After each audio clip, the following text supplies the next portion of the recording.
Docs. I'm going to have a look around the conference, of course, because I'm now a conference fan officially. A National League man I've become for the last 2 seasons, and hopefully we'll be back up. But I'm talking to Jamie Fullarton. Hello, Jamie. How you doing, Bob? I'm very well. Jamie, the Halifax Town manager, A.F.C. Halifax Town as it is now. Oh, good, Jamie. Now, Good, man. Jamie Fullarton, Jim, was born somewhere where I think when you're born, they just say to the mother, what do you want, footballer or steel worker? Yeah. Bells Hill, is it? It's Bells Hill. You're a Bells Hill man, aren't you, Jamie? Yeah, I grew up in Coatbridge, where Jim will know very well. It's very much close posher. to Bells Hill. Yeah. Yeah. Well, yeah, any cars that have still got their wheels when they're moving is doing well. But it is a hotbed. I mean, Busby obviously is the famous one from Bells Hill, but yeah. I mean, Billy McNeil, Alex Neil, our very good friend Ali McCoy's, Brian McClare. It's a hotbed of Scottish. Bob's right, Jamie. Some big names have come out of that area. Now, how are you finding it? You took over last season, wasn't it, Halifax? Yeah, took over with 13 games to go, Bob. And did very well.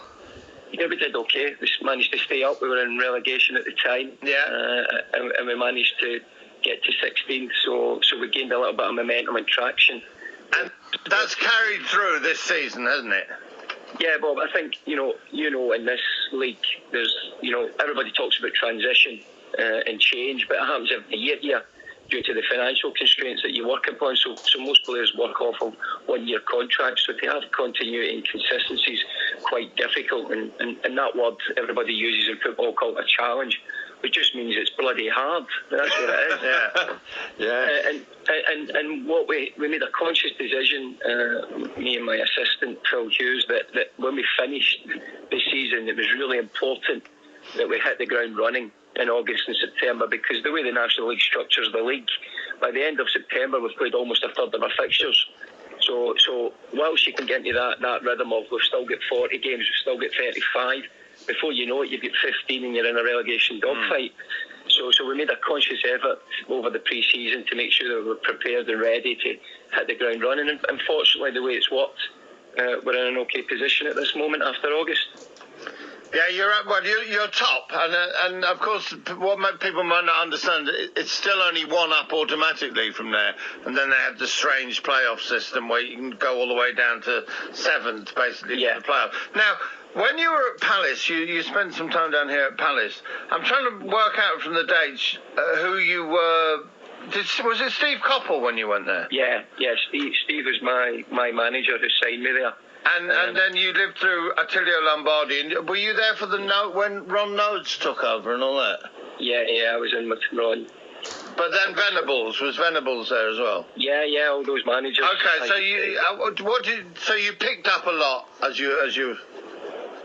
Yeah, you do. I think obviously what you try to do, and people keep saying you learn every day in this game, and it doesn't always mean you learn how to do something. You also learn how not to do it, and I think that's an important way to learn without straying away from your own personality and character. Good point. Yeah. And obviously, Jim, as you know, being Scottish, I mean, you're the slight other end of the scale from what we are generally. We're rather pessimistic and never happy as a nation. but obviously that's why, even although we started reasonably well, we've still lost 2 games, Bob. Yeah, you have. In both games, we felt we should have and could have got something. Hence why my dulcet tones are how they are at the moment. Well, you've got Sutton and Wrexham coming up. Then you're on a hide into nothing, of course, when Orient come up there. And that's something I've noticed with you, Bob. You're actually working as a double agent, in my view, because what you do the week before whoever plays Leighton Orient, you call them up, don't you? And what you do, you're extracting information for just Edinburgh. You've sucked them, Jamie. You've got it. There's no flies on you. Have a good weekend this weekend. Make the most of the next 2 games anyway. Jamie, here's the thing. Before you go, let me jump in. Sunday, 12 noon, Celtic Park. Give me a score prediction. Don't know. I'm more interested in FA qualifying rounds at the moment, Jim, than what's happening up in Scotland. Come on. There you go. Eye on the ball. Well said, Jamie. Why not?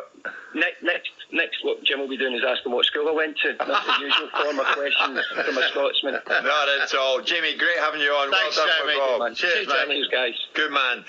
Jamie Fullarton, it's good.